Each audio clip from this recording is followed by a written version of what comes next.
Hey guys, welcome to my channel.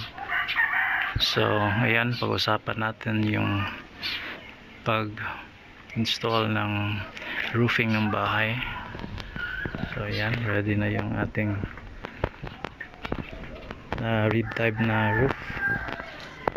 So, medyo maulan ngayon, kaya mababasa to. And today is Sunday, and bukas pa magtatrabaho. So,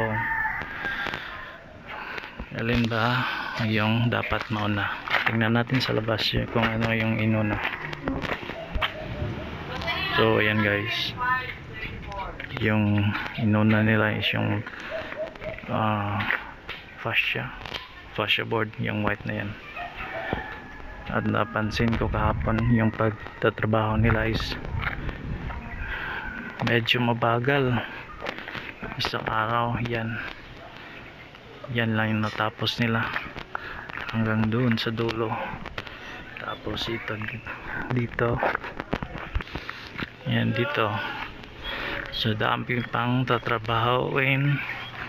At sabi nila unahin yan, tapos yung gutter at yung flush, anong tawag doon, flush gutter siguro yung tawag doon.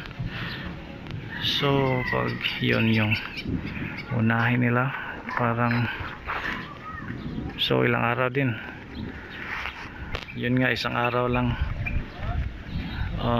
yung sa ano, yan yung fascia board nila, yan isang araw lang, isang araw.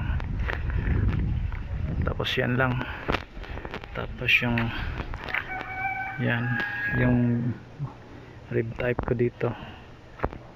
Paano to? Alin ba yung dapat unahin pag install pag nag-roofing? Kasi gusto ko sana na una install tong ano, tapos nag-insist talaga sila na hirap daw pag ito yung una install.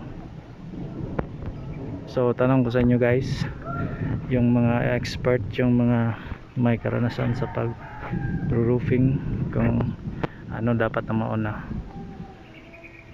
Pwede bang mauna yung roof, tapos later na yung mga gutter at fascia board?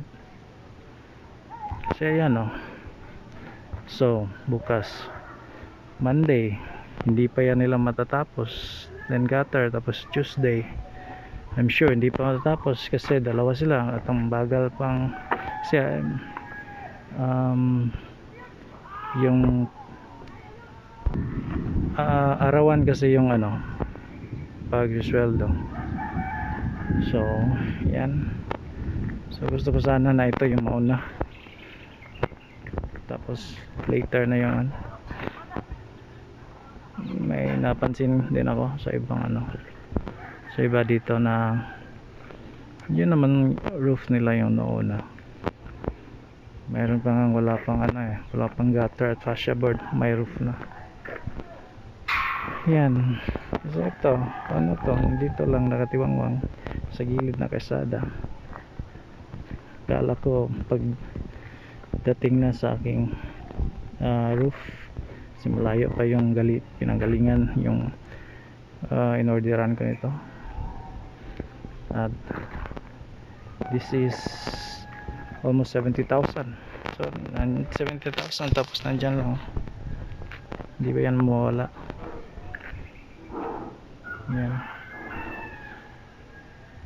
So I hope tulungan niyo ako guys na maliwanagan, or kung sino mang may karanasan sa pag gawa ng ano roofing, kung pwede ba, kasi gusto ko rin i-suggest sa workers bukas na pwede naman siguro. So ayan lang guys, ito po ay isang katanungan. So comment lang kayo kung mayroon kayong may share, or kung alam nyo ang ganitong mga type na ano. So that is all for today. Yan, Thank you so much guys for watching.